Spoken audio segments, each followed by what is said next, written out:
if there are no penalties whatsoever for doing all of this stuff, then we don't have a nation.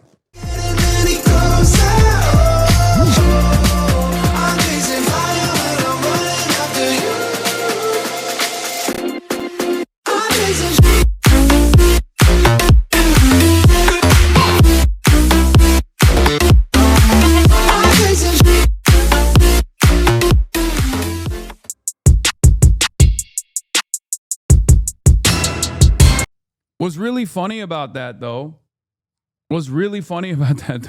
is that those guys don't realize that Donald Trump is bringing about the Chinese century of prosperity, for the record. I know they've been taught to fear China or socialism, communism, whatever, right? But what they fail to recognize is Donald Trump is actively on Team China. And for the record, I don't have an issue with being on Team China. Like, I don't think we should be going to war with China anyway.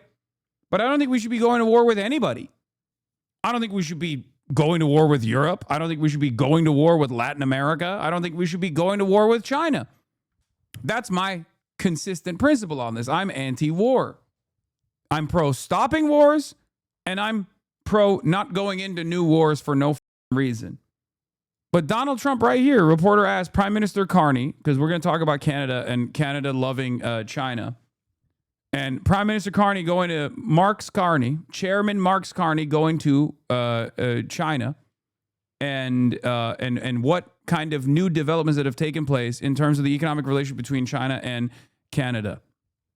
Okay, Chairman Marx Carney visited China to bring about the global Chinese century of prosperity. Let's take a look. This was Donald Trump's response. Prime Minister Carney is in China. How do you see the deals Canada and China have just signed, trade deals between the two partners? Well, that's okay. That's what he should be doing. I mean, it's a good thing for him to sign a trade deal. If you can get a deal with China, you should do that. The only problem with this framing is it makes me like Trump. I mean, it's true.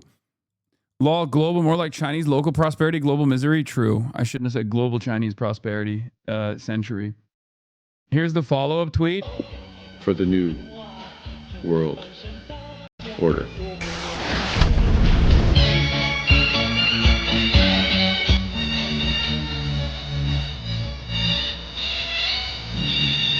Never bet against the mandate of heaven. It's true. It's true. This was like, all right, bet. All right, bet, dude. Don't bet against the mandate of heaven. Marx Carney went to China, and now the Canadian citizens have visa-free travel to China. And they're shipping EV fleets to Canada. This obviously is going to devastate the American automobile manufacturing industry because they cannot outcompete the Chinese manufacturing. That's the reason why we have tariffs against that sort of thing here in the United States of America. And that's part of the reason why Canada has not moved to allow a BYD takeover to take place in the American continent. I'm about to cop a Xiaomi YU7 Unk.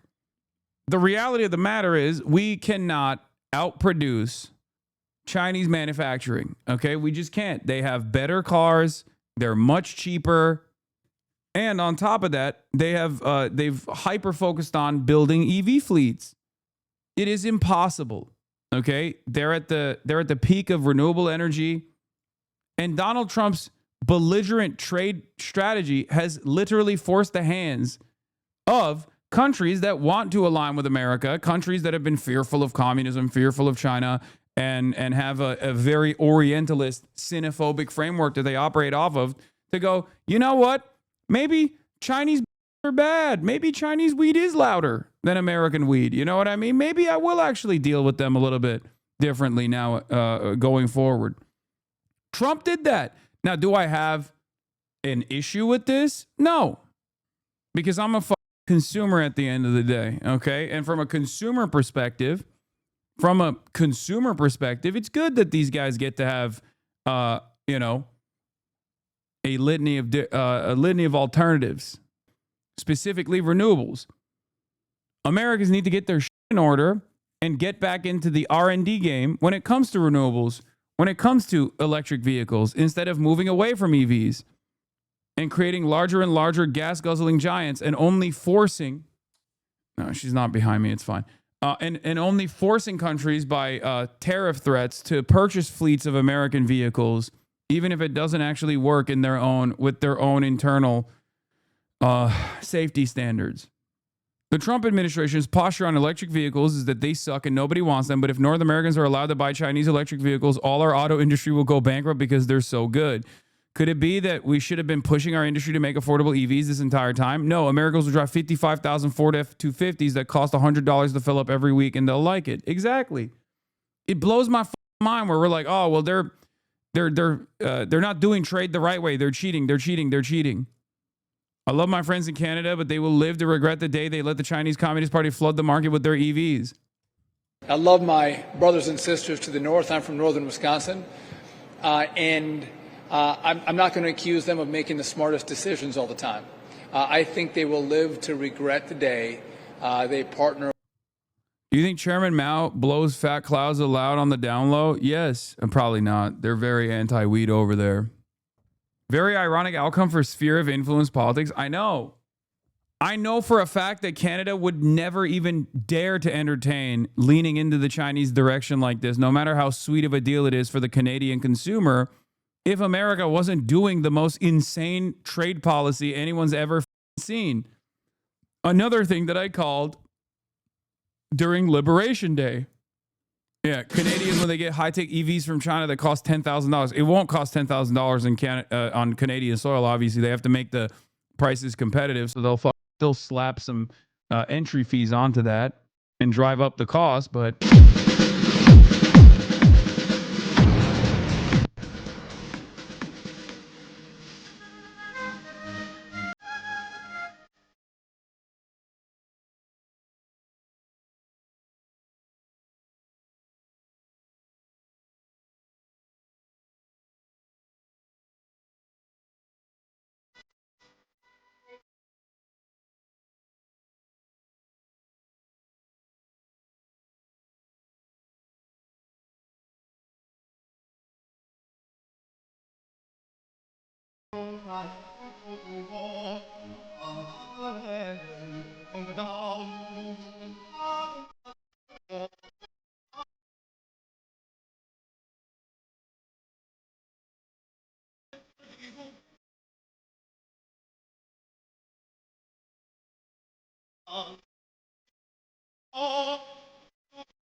my favorite are right-wing neolibs who, while China is collecting the baggage, everyone is gravitating their way. Go Israel good, China bad, and warn about Chinese imperialism in Southeast, in SCA, Southeast Asia. I sent this to my friend from China after Trump pissed him off. I got a text from a random number immediately within 5 seconds after. It just said observed of all observers with a toast emoji. This showed up earlier after the first Euroid chatter. Well, at least we can protest when our police kill us. Your police kill you? This meme highlights how Western critiques of China fixate on surveillance and censorship while ignoring that the US has far worse material outcomes. In the meme, there are two categories of concerns being expressed. First is the concern over a material outcome. In this case, that would be civilians being killed by police. Then there's the concern over individual expression. In this case, being able to protest. A society's material outcomes refer to the conditions of life for its citizens, such as physical health, affordability, healthcare, housing, physical things that directly touch people. A country's material outcomes affect the citizens' bodies, bank accounts, and lifespans. A police officer Only the first 49,000 Chinese EVs per year enjoy the 6% tariff. They also demand that these EVs cannot be sold for under 35K Canadian dollars. The bigger deal is that they will allow Chinese wind power companies to enter the CA market. If we had a normal attitude about human prosperity across the board, we would be taking advantage of the fucking Chinese manufacturing vehicle to to focus entirely on renewable energies, to update and upgrade our infrastructure to bring about a wave of affordable renewable products and focus all of our initiatives in that direction, no matter what America is saying and doing. That's it. It's better for the future. It's better overall. It's just a good thing. We should be doing it. And I guess Donald Trump's tariff terrorism has forced people's hands into moving in that direction regardless. And that's why you hear the beeping and the whistles again. A network of volunteers Meanwhile, this is what we're up to. Communicate via a secure messaging platform. Can I get a plate check on Kilo 77, Florida plate? That one is confirmed. All right. Modelled on a police dispatch call. They were both traveling together. The Florida expedition just took a U-turn. Next, right at the lights. We're riding along with one of them. Within half an hour, we're surrounded by a team of ICE officers. This is our first interaction. Is there a reason you haven't talked about what's happening to Kurds in Syria? No. It's literally something that I talked about initially when HTS took over. Something that I said was going to inevitably happen when HTS took over, and it's been happening.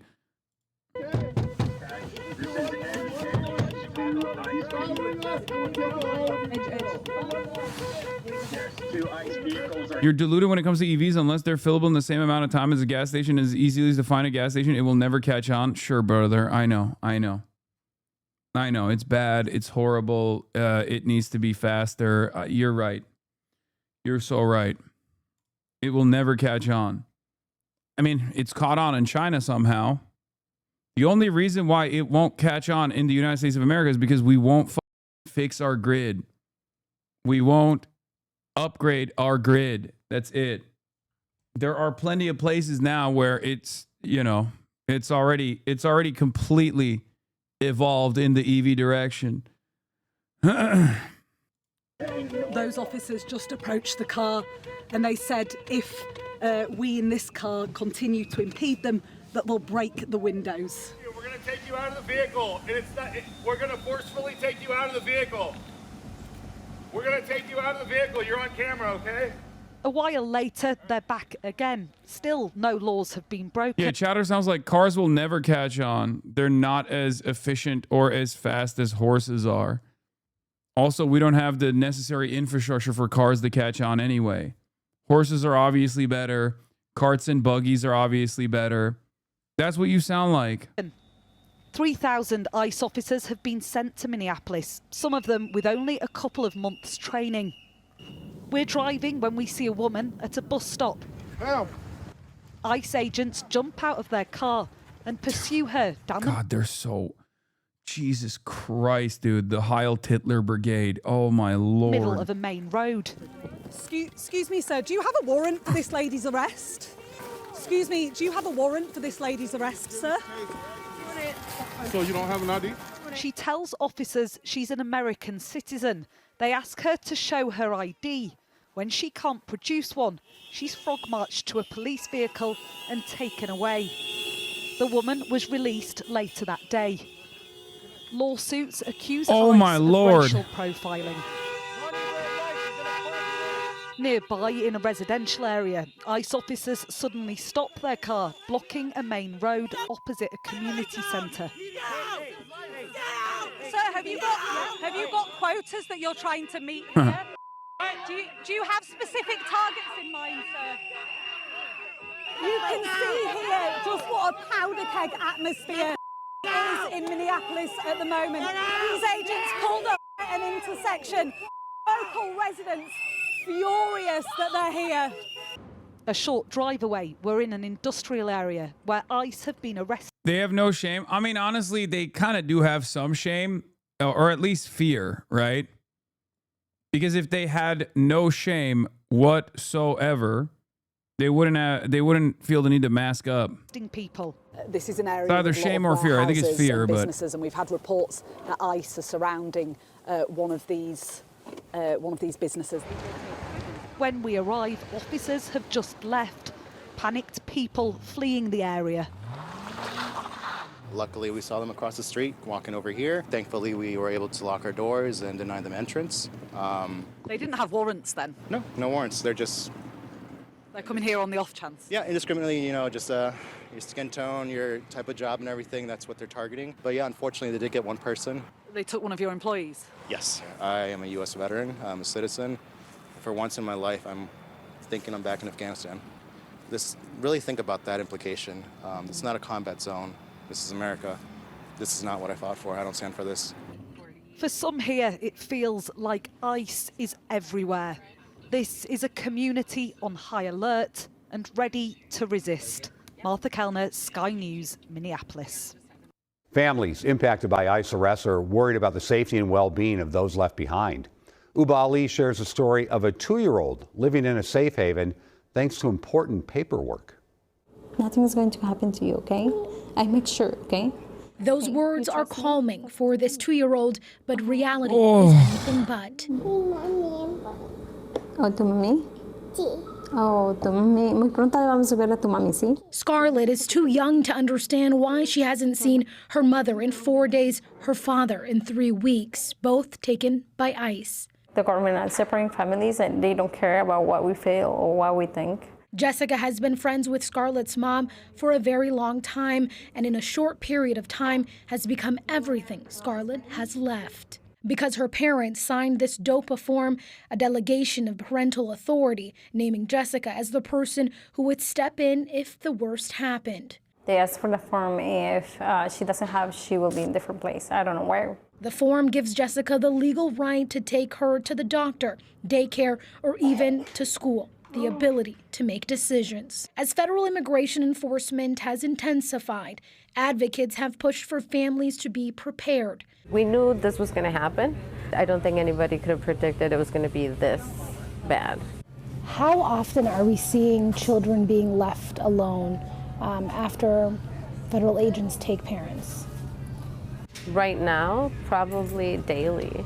Viviana Salazar has been helping families complete DOPA forms since early last year. She says it's a powerful and proactive measure to take. We have to make sure that these children know what to do. For this toddler, Tú eres muy fuerte, okay? safety is in Jessica's hands. Okay, you trust me? Uba Ali, WCCO News. We have more information about the nonprofit and the DOPA forms on WCCO.com. A federal judge ordered the government to fix what it admits was a mistake involving the deportation of a college student, Annie Lopez Bellosa, during the Thanksgiving holiday. The 19-year-old freshman.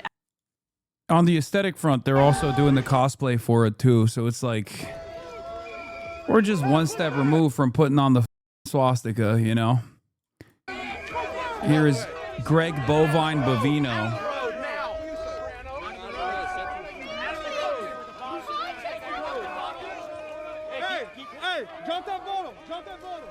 You're all fucking pretend! Coward chicken shit fucks!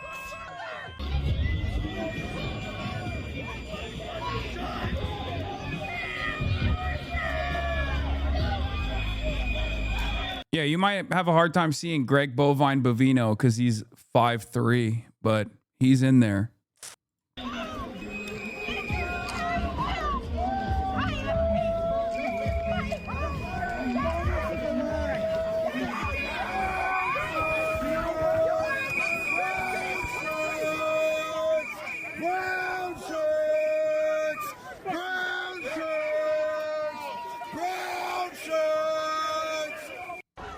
ICE is just pocketing public funds by transferring the private prisoners / custody, not return or production value. Yes.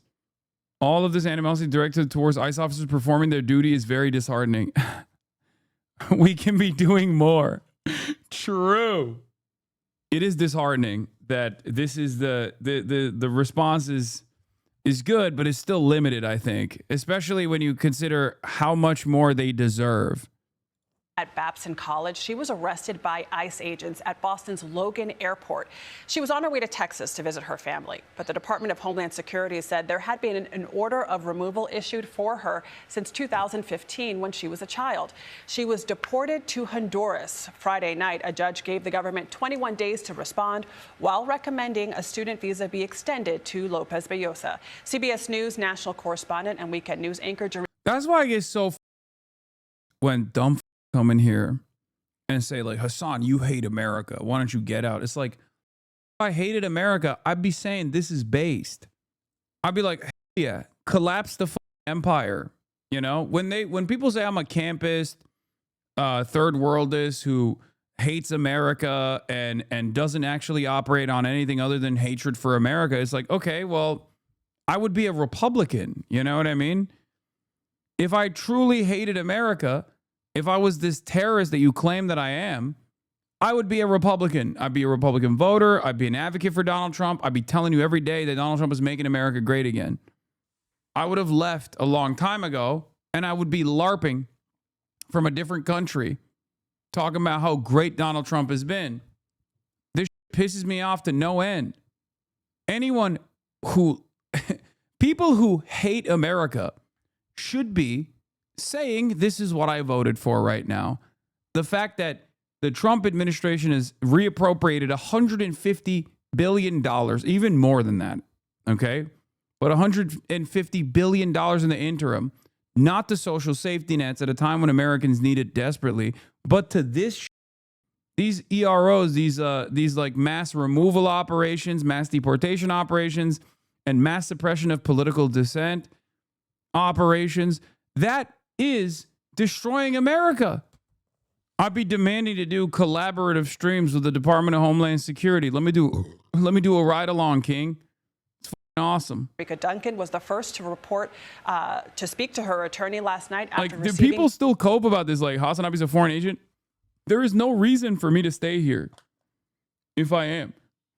DHS says budget is $11 billion. No, I'm talking about the $150 billion extra funding that we signed off for in the big, beautiful bill, or even larger than that. This is copium. It is those of us who oppose ICE and those of us who oppose the way things are going that care about our fellow man far more than the Republicans that sit afar and think like, sit across the room and think like, no, this is good actually. This is not collapsing the country. This is a good thing. What foreign agent wants stability and prosperity for the American working class. Yeah, before I forget, I'm going to talk about CBS's too. Dean Obadallah brought to my attention this Guardian article that came out. CBS News report on ICE officers' injuries drew huge internal concern. Just like when the New York Times did the report Screams Without Words, and there was internal concern within the New York Times on why they put forth this propaganda piece that did not meet their editorial standards. Barry Weiss pushed this article through. J.D. Vance covered it, if you remember. And then Republicans did a whole, celebration tour, being like, see, our guy was actually harmed. Our guy was actually harmed. Our guy, Jonathan Ross, was defending himself. It appears Barry Weiss and CBS News were lying that the ICE agent Jonathan Ross suffered internal injuries. Even CBS journals questioned the lie being peddled to help the Trump regime. Here are some choice words from the article from Jasper Nathaniel. Before the original report was published, a medical producer at the network suggested in an email to colleagues that it would be helpful to ask what type of treatment he received and whether the officer received surgery or any type of procedure.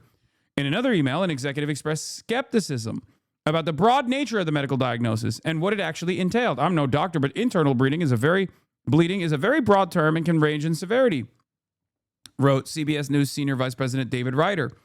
A bruise is internal bleeding, but it can also be something serious, Ryder continued. We do know that the ICE agent walked away from the incident. We have that on camera.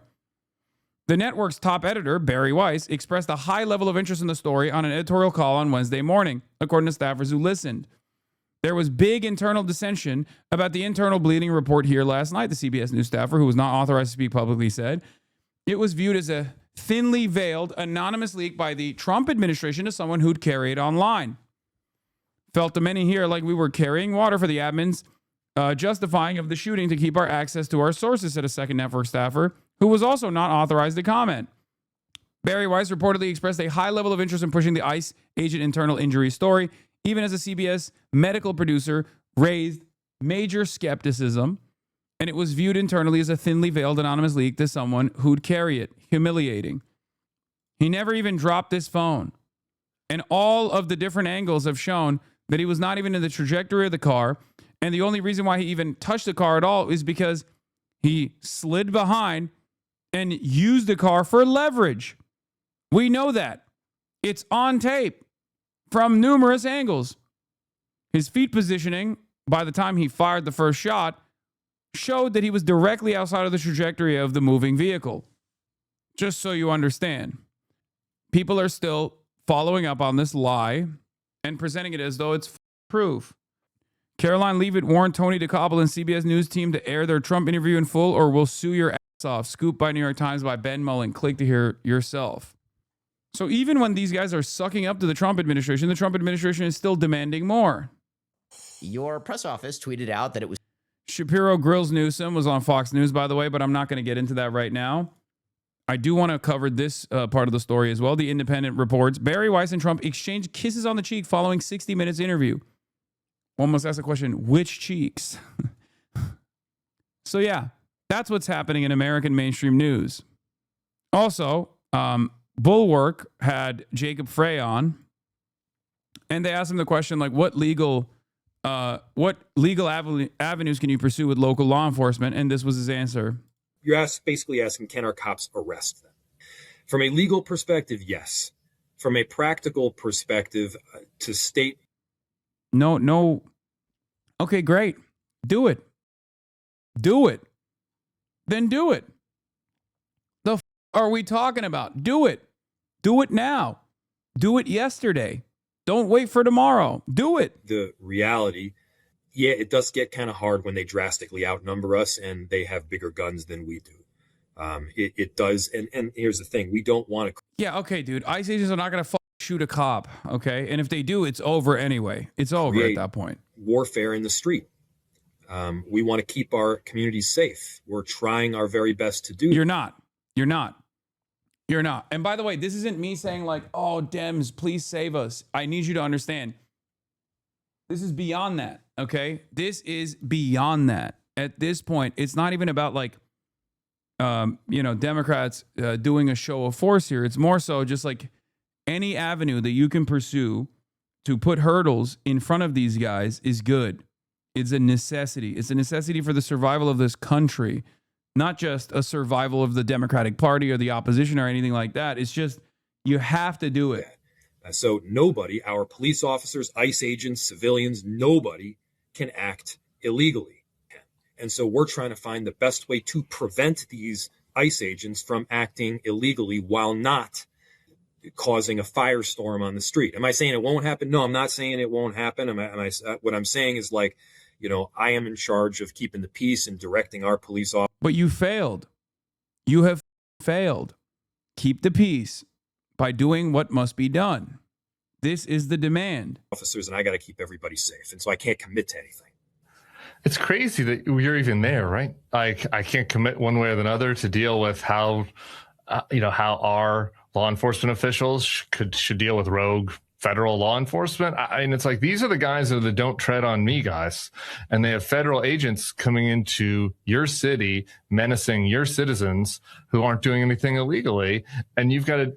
When he said it's crazy that you're even the mayor, right? I thought he was going in a very different direction. I have separation of powers discussions in the mayor's office. It's crazy. The bottom line is we are... Yeah, the situation is crazy. And you can act in a certain way to push back. Now he's calling for the radical left insurrectionists who illegally ran the Biden administration to be arrested for what they've done to our country. For those who tempted to see this as a bluster or venting, kindly recall the DOJ's investigating Waltz and Frey. Everyone's asking about the auto pen. First of all, no one is asking about that. What was done is totally illegal, and anything signed that is that way is of no further force or effect. The person who worked the auto pen had no idea whether or not Biden approved of what he was doing. There was no order in writing, and it was absolutely illegal act perpetrated by the radical left insurrectionists. Yeah, okay. Maybe if Donald Trump moves to try and arrest like former administration officials, like maybe then they'll wake up. I don't know. Probably not. They'll probably go to prison and say, nothing we can do here, sir. It's out of our hands. I think there's also this. Elon Musk is terrified of Jennifer Welsh, our girly pop queens over at the I've Had It side of things. This account posts, weaponization. Democrat activists Jennifer Welsh and Jim Acosta say mass prosecution of Trump and Republicans would be necessary for national reconciliation when the Dems regain power, arguing that expanding the SCOTUS would be required to jail Trump. And Elon Musk says they mean it. Yeah, we do. We do mean it. Tsunami and I hope you remember that. Means that Congress is going to haul Elon Musk, big balls, and a bunch of other people's in front and say, what crimes did you commit? And it's going to get really serious. And the same with Trump, because I believe, and this is just my opinion, that Trump and all of the bottom-feeding morons surrounding him and Elon Musk and all the bottom-feeding Klingeroners that surround him, I think they commit crimes every day. And I think to reconcile all of this is going to take hardcore, not integrity Democrats. F you Democrats, f you for f***ing over our country. We are serious about this. We are prosecuting. We're going to uncover every document, every phone call, everything you did. We will be relentless about it. And that's the mindset they've got to have, because I think the electorate is going from, we've got to get him out, but also we want accountability. There has to be accountability. You have to have a situation where there's accountability. I talked about this the other day with Fanone, the former MPD police officer who almost got killed on January 6th. You know, he said, and I think it's true, that it's more than just the Dems win back the Congress and the White House. We have to change this John Roberts Supreme Court decision that gave the President of the United States a blank check. No man or woman should be above the law in this country. And Donald Trump sure as should not be above the law in this country. And I think the Democrats have to talk about it in these terms, that, listen, if we get back. It's not for you, Kaya. It's for me. It's my food. Little lady. She's so fat. Back in there, and I'm not saying I'm part of the Democratic Party, but I'm saying that this is the way the Democrats should communicate. They should say, when they're back in there, you know, if you guys are going to cling to this idea that Donald Trump is unaccountable, it's just not going to work. And that means adding seats to the Supreme Court so that that immunity decision can be overturned. And so Donald Trump can be held accountable for his crime. Yeah, keep coping. They have to do this. They have to do this for stability. If they don't do this, we're okay? They have to hold people criminally liable. I know they won't, and I think most Democrats don't realize that they have to start saying this shit. I don't know. I don't know where we go from here, but this is my demand, and I feel like this is increasingly the demand of a lot of voters too. This kind of, in some instances, literally death and destruction and instability cannot go unpunished. If there are no penalties for behaving this way, if there are no penalties whatsoever for doing all of this stuff, then we don't have a nation. We don't have any law and order. We have nothing.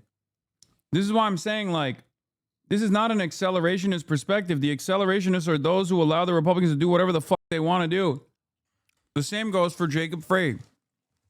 If you don't do anything and you allow these to continue f***ing people over, you don't care about preserving this country. You don't care about defending this country.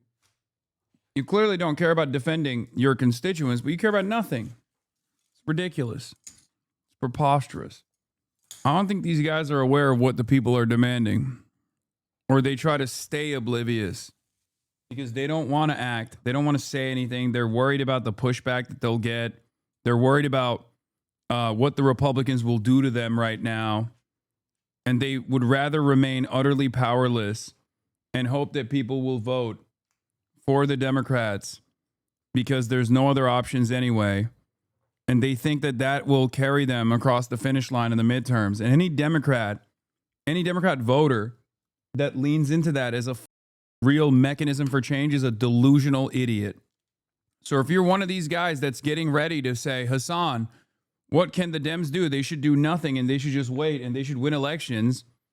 So unimaginably, you are demanding that your party doesn't represent you right now when they should. And that is precisely why no changes will come when they're in power. Right away, they call me a communist. They call me a socialist. Like, you're not a conservative. You're not MAGA. That's what people say. This is another more perfect union banger about the 10% MAGA to Zoran voters and what they were thinking, you know, what was going on in their heads. So we're going to be watching this. You cannot be that. Time out. You cannot be MAGA and Mamdani. Why not? Why can't you be? To me, it's the most natural thing in the world. When Zoran Mamdani, a Democratic socialist, met with Donald Trump in the Oval Office, it wasn't supposed to go well. The president has been repeatedly referring to him as a communist. But then... Congratulations, Mr. Mayor. The better he does, the happier I am. We're going to be helping him to make everybody's dream come true. People started looking at me like I was a fortune teller, like I had somehow told the future, and I started believing it. Something strange is happening in New York City. A new group of voters is emerging, and they're quietly challenging our most basic assumptions about politics. What box would you put me in? I wouldn't say really any box at this point. In 2024, New York shifted to the right, more than it had in decades. Just a year later, the city swung back to the left, electing its first ever socialist mayor. But here's where it gets weird. Some of the same voters were part of both waves. A lot of my voters actually voted for him, and I'm okay with that. If politics is all about which team you're on, this kind of thing isn't supposed to happen. I mean, did you see the guy who has the MAGA from Mamdani hat? So who are these voters? What are they after? Are they just outliers? Or are they a preview of whatever comes next? I'm just trying to figure out what's up with these highly weird election results. How you doing? What's up, man? You got thoughts on these too? Let's talk Trump and Mamdani. Who the f is that? Finding Trump to Mamdani voters was never going to be easy. You got thoughts on Trump and Mamdani? According to exit polls, about 1 in 10 Trump voters in New York also voted for Mamdani. Hi, guys. Which may not sound like a lot, but in politics, those kind of margins can swing elections. Quick question, I got 5 minutes. 1 in 10 New Yorkers who went for Trump also voted for Mamdani. Like, how do you make sense of that? I have no idea. I definitely did not. It does not make sense. Time out. Yeah. So basically, you're a hypocrite at that point. Like, I mean, if you did, there's something that you got to screw loose. So when I go, MAGA for Mamdani makes me cry. My friend who's a Republican goes, that's the line I like. MAGA for Mamdani makes me cry. Ron Barba is an actor, a stock trader, and the unelected leader of MAGA for Mamdani. I think a lot of people, right from the jump, they look at MAGA for Mamdani and it's confusing. That was the most beautiful thing. When I showed up at the rally, is to see the faces. Oh my God, bro. Boom, a home run right from the get-go. We had someone come to our Forest Hills rally with a hat that said MAGA Mamdani. Different news outlets asking me questions about it. Literally, that's one of those moments where I was like, is this AI or not? Because you never know these days, but he's real, right? Yeah, yes, this is real. People taking pictures with me immediately, and people started commenting, this guy's sick, this guy can't be MAGA, what am I looking at? I don't know why it was natural to me. That is where you could go do the psychological, analysis of me. It's easy to dismiss Ron as an outlier. And in a way, he is. Most Trump to Mamdani voters live in working-class immigrant communities across the city. And many belong to a group that the Democratic Party has been losing for years. What's up, brother? Young men. I was not born here. I was from Sri Lanka. I just became a citizen. So. Hey, congratulations. If you were a citizen, would you have voted for Donald Trump? Yeah, absolutely. And you voted for Mamdani? Yeah, Mamdani, yeah, obviously. What's up with that? Help us understand that. I mean, they both want the same thing, affordability. Affordability. Everybody's talking about it. And in New York, it's impossible to ignore. New York is expensive as f***. Let's start with that. My rent right now is like $4,000 for a 3-bedroom. $4,000 for a 3-bedroom?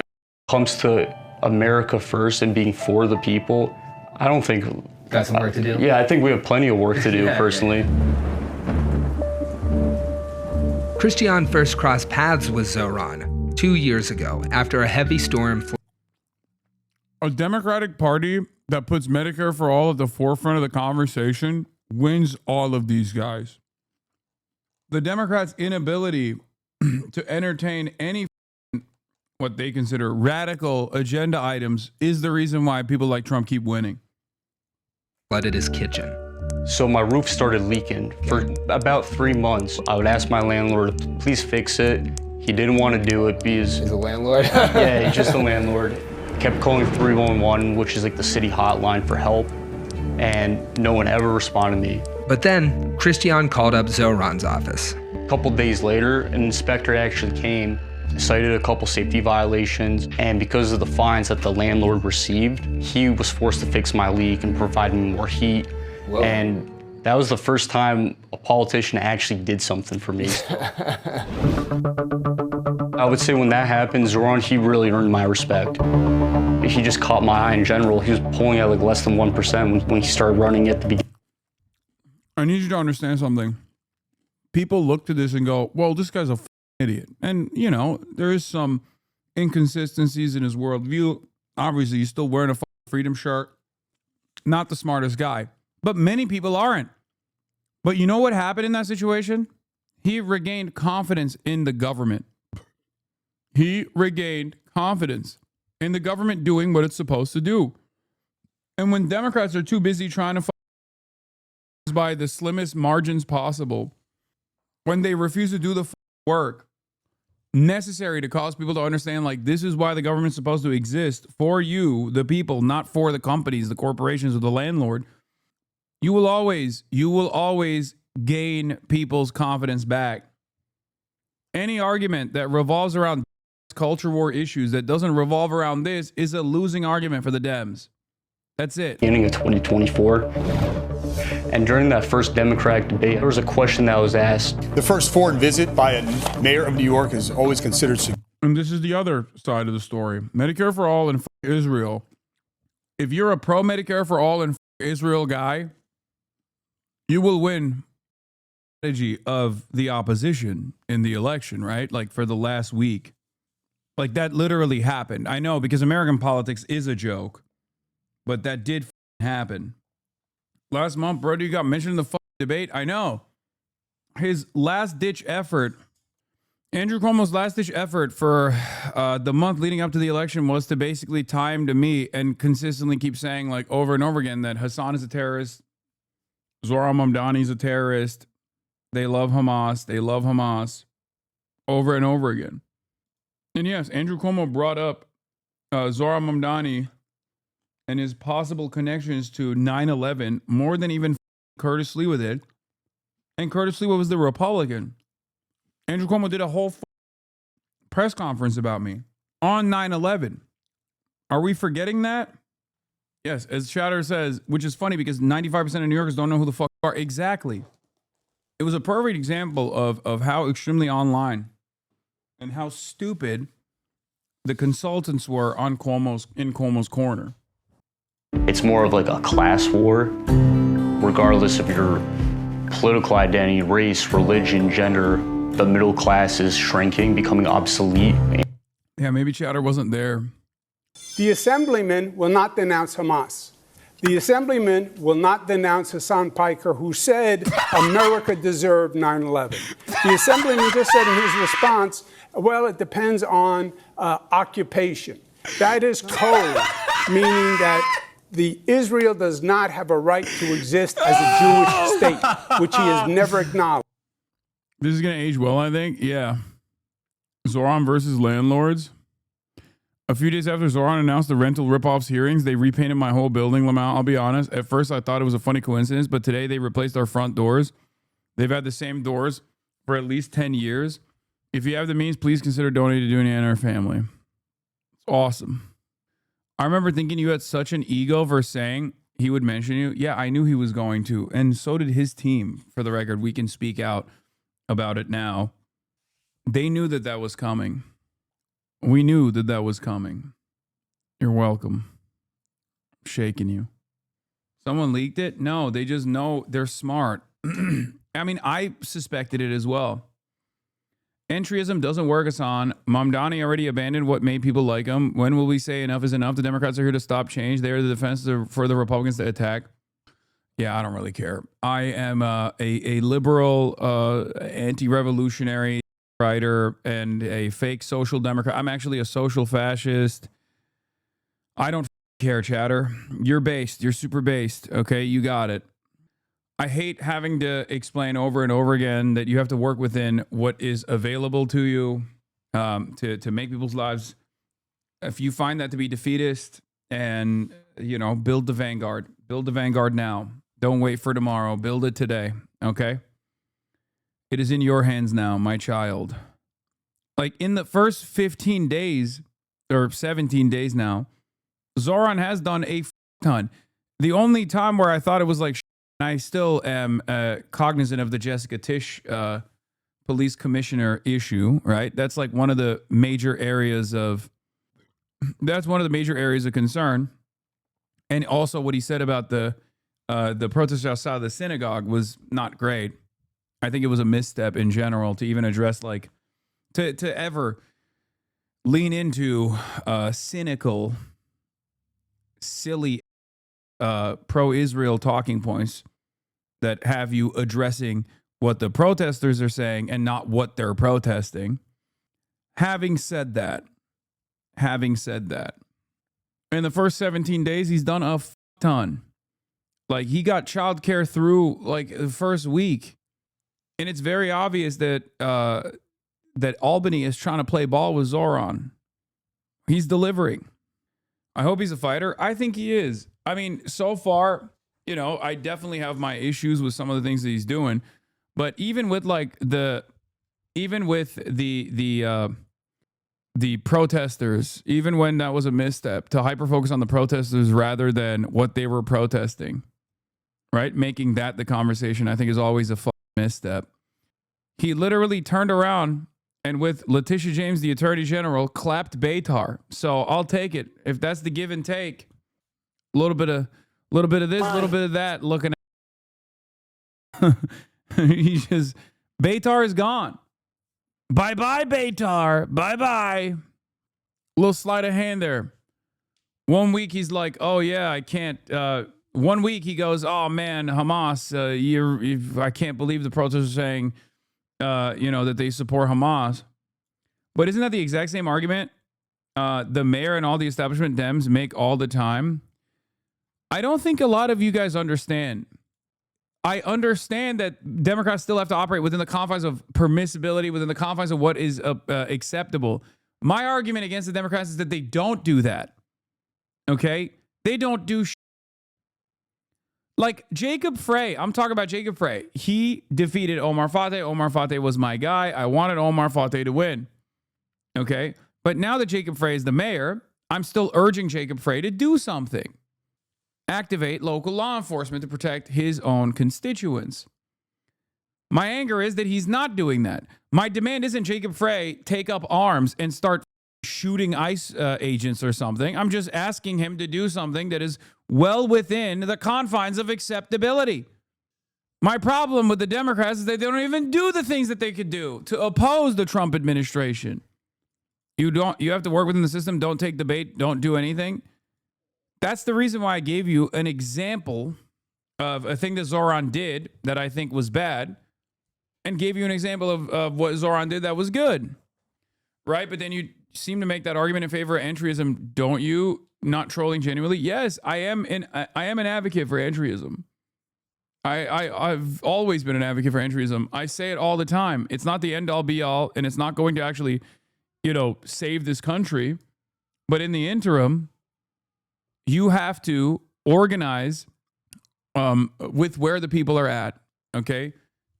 And unfortunately for us in the United States of America, the closest out of the two-party duopoly is the Democratic Party. And in the absence of any sort of socialist organizing that is viable, okay, that is a viable contender, you have to organize and continue proving your work. Zoran Mamdani calling himself an out-and-about socialist is good. Okay, it's good Because now people think, well, that means it's a different kind of Democrat, right? Kaya, place.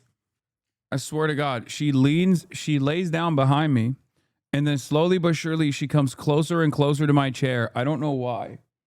I don't know why this is. But then why not do literally everything we can to make that option viable? This is how you make that option viable. In a country where most people, up until recently, thought socialism meant you should be shot and killed, you're basically a Nazi, if not worse. This is how you make that option viable.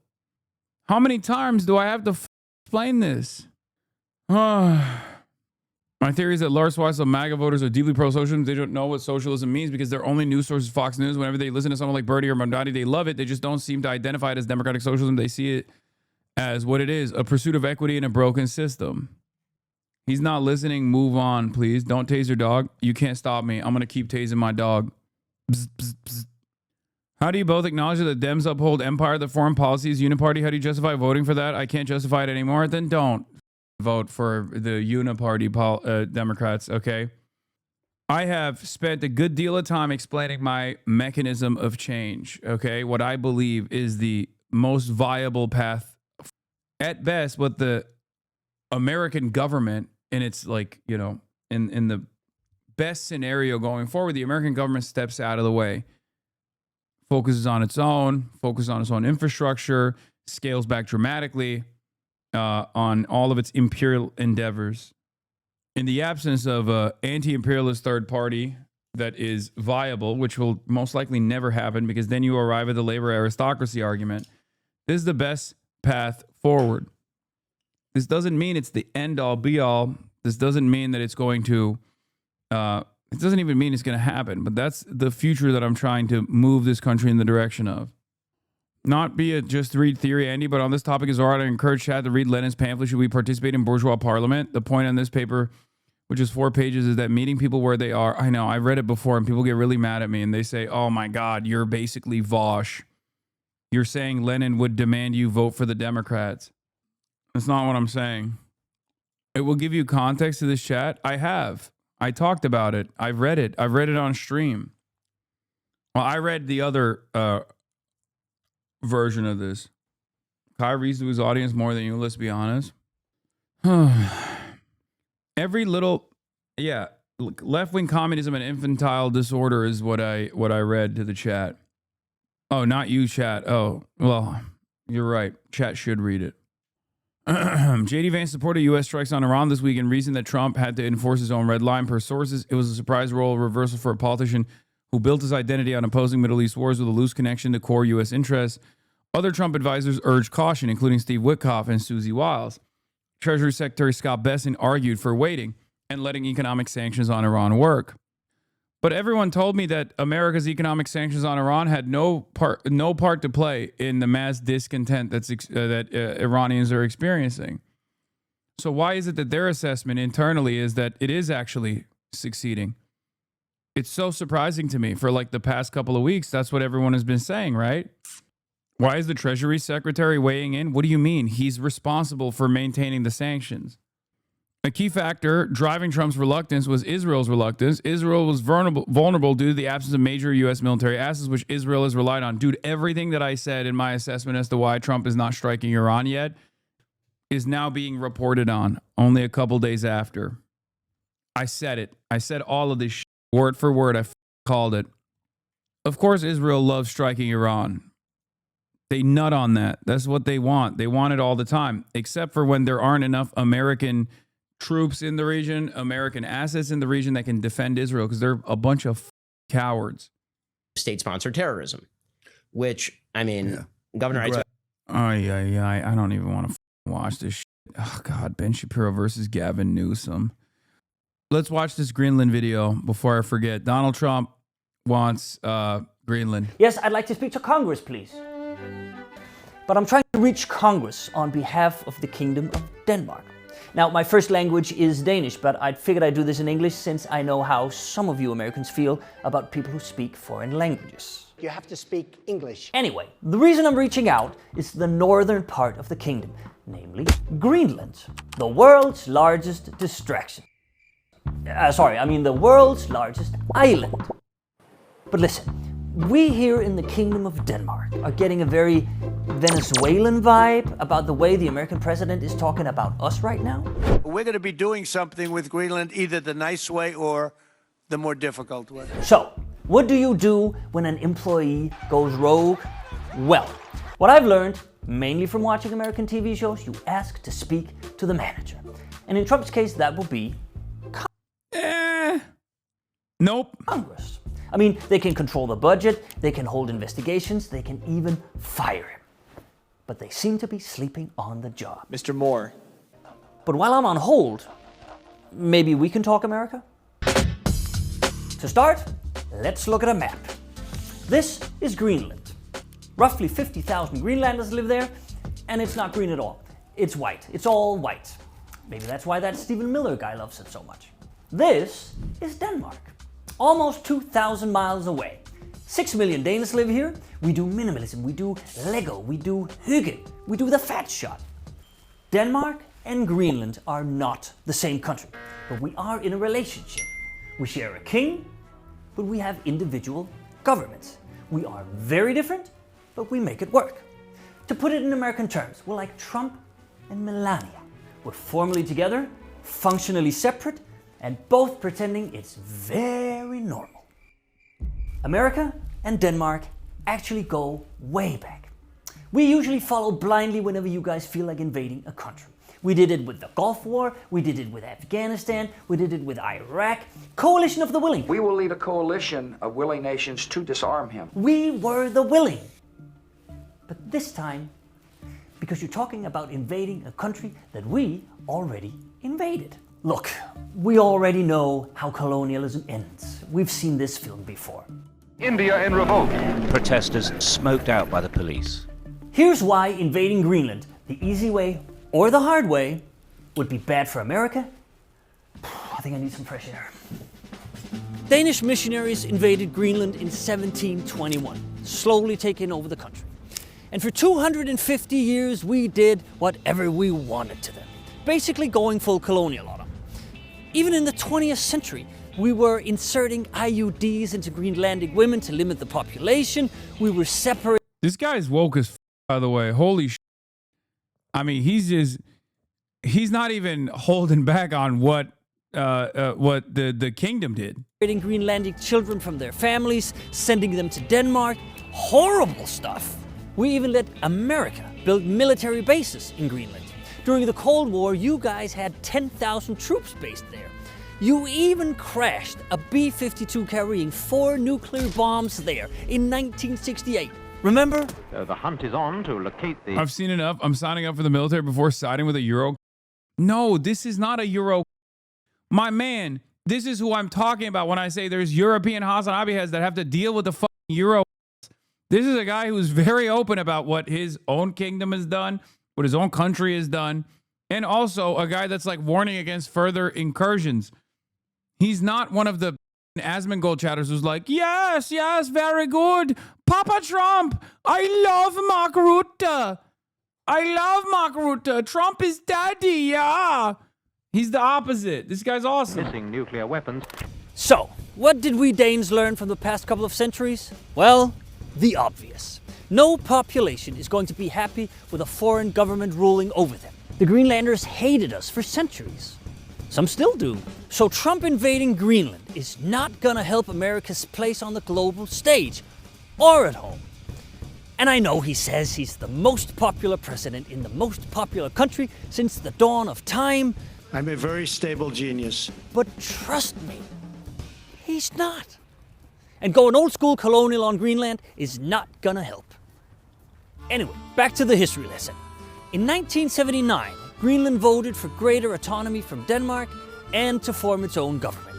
And this is important because Trump keeps talking about buying Greenland. The fact that they had a boat land there 500 years ago doesn't mean that they own the land. Denmark doesn't own Greenland anymore. Greenland owns Greenland. Us Danes even asked the Greenlanders how they'd feel about being bought. 300,000 kroner. No, he could never buy us. Ever in my life, I would... 500,000? No. You see? We know the Greenlanders. They're a proud indigenous...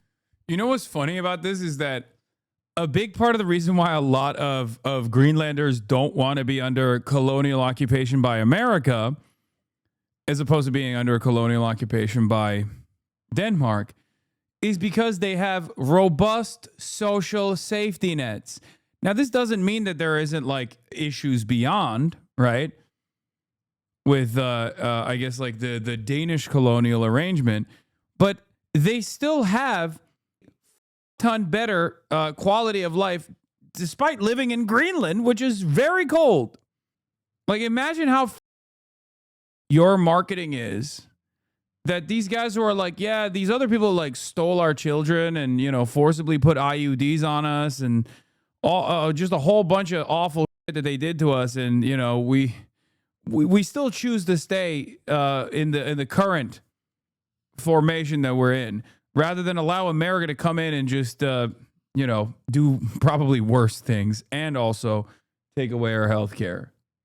Indigenous people who are not interested in being Americans. You can't just buy them off. Trump is running wild. He's kidnapping presidents, he's invading other countries without congressional approval, and we don't want that mess spilling into Greenland. Or Europe. Can you warn your audience about him? For that matter. That's why we're trying to speak to the manager. What? But Congress still isn't picking up the phone.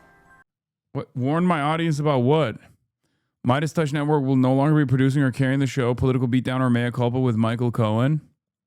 Wait, why? No, not my Michael. Not my Michael Cohen. All right, in honor of... let me finish this, and then in honor of Michael Cohen, I'll do it. I'll do the thing. The Americans are determined to retrieve their bombs. We're still looking. Hello? Don't lie to me. If I tell you my story, don't cry for me. I did my time, that's fine by me. Ladies and gentlemen, that's fine by me. One of the greatest goats of all time, Michael Cohen's podcast off of the Midas Touch Network, is gone. I've been on this podcast, by the way, for those of you who don't know. And if I tell you my story, don't cry for me. Oh, I did my time, and that's fine by me. Oh, baby, don't lie for me. If I tell you my story, don't cry for me. I did my time, that's fine by me. This is my miracle ball. If you dance with the devil, it's gonna go down. Tell the truth, it's now or never. Oh, baby, don't you lie to me. Oh, baby, don't you lie to me. This is my miracle ball. It's coming on down. And you know where I'm gonna bring it on down, bring it on down, bring it on down.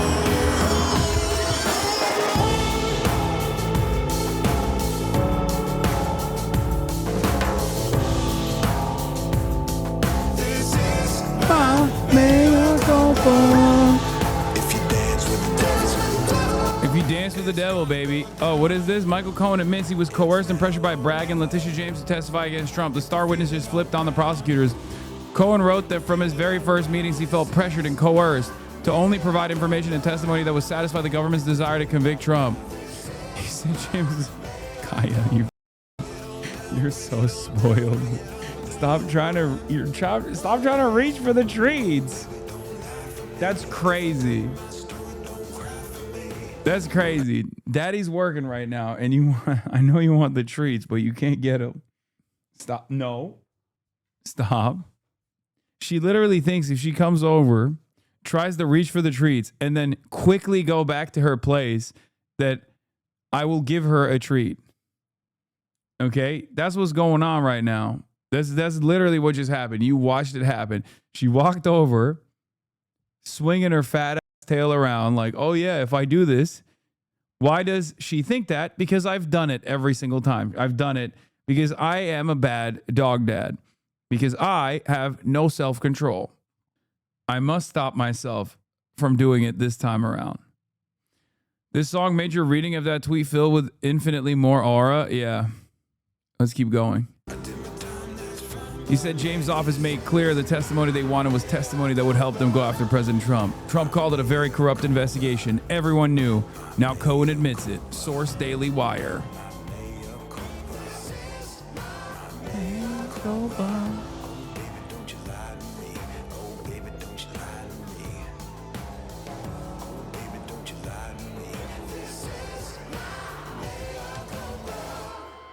Bars, undeniable.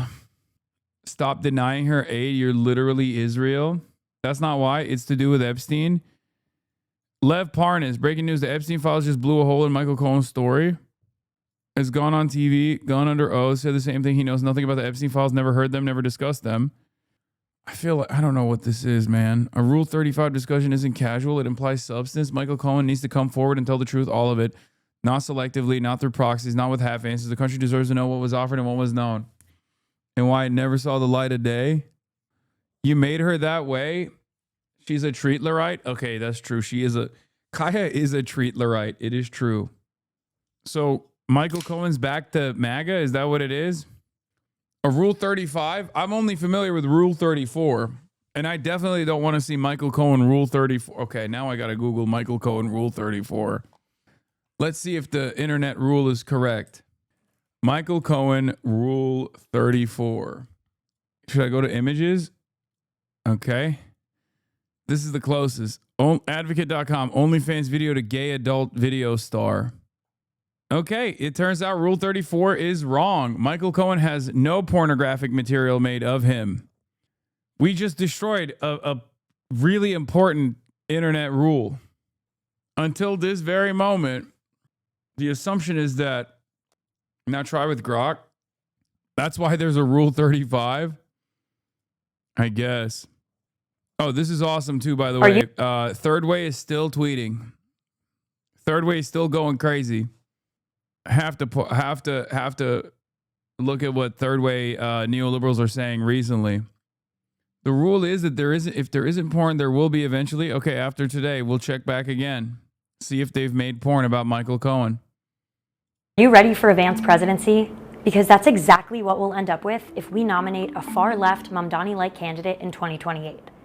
The November elections proved what we've been arguing for months. The Democratic Party has to choose which project is more important, turning blue places bluer or turning red and purple places to blue.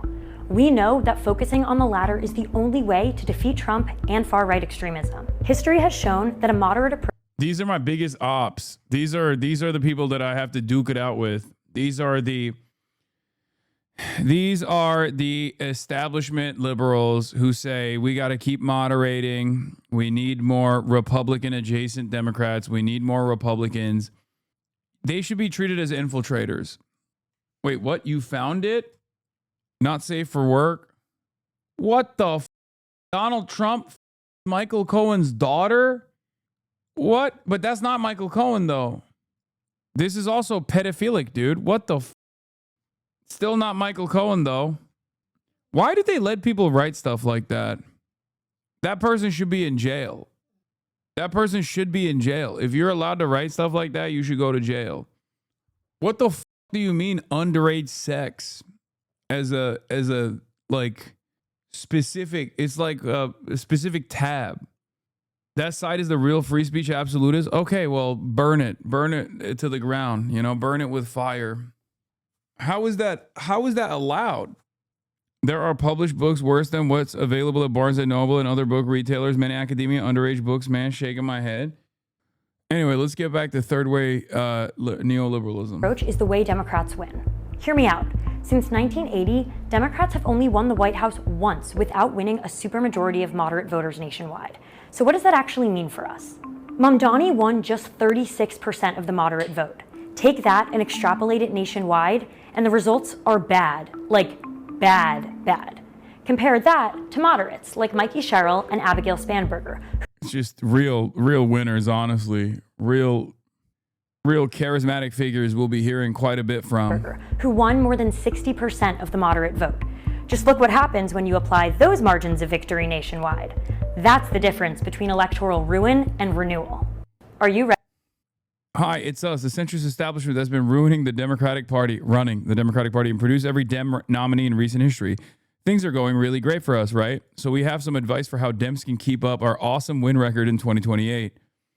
It's incredible that these guys still get to chirp and they haven't been like ritualistically humiliated and pushed out of every orifice of polite society, because this is, you know, this is what the donors want. And because it's what the donors want, they keep churning out the same propaganda. Here is the proof that this kind of is stupid. Income inequality is getting larger and larger by the year. People are going to unite and then say, we're done with this. For too long in our city, freedom has belonged only to those who can afford to buy it. Our city hall will change that. That, or we're going to need to send a lot more young men to Tokyo. Japan had changed me in many ways, because if I didn't go there, I don't know how I would be politically, I don't know where I would be in my life. I've always thought like money would buy happiness and all this stuff. And then I realized there's more to life, and how in a country like Japan or some of the Scandinavian countries, they don't have to worry about bills as much. They don't have to worry about medical debt. I got to see this social safety net, and I wish folks could go there and see firsthand and then come back and call me. It really is white boy Mecca, bro. This dude went to Hajj. This dude went to Hajj for white men and came back with a renewed interest in I mean, he didn't even go to a socialist country. He just went to a country with like modest social safety nets, and that was enough. Because when you're in America and you go to any country, no matter how many issues exist in said country, it's still going to be infinitely better in comparison to the United States of America. Communist.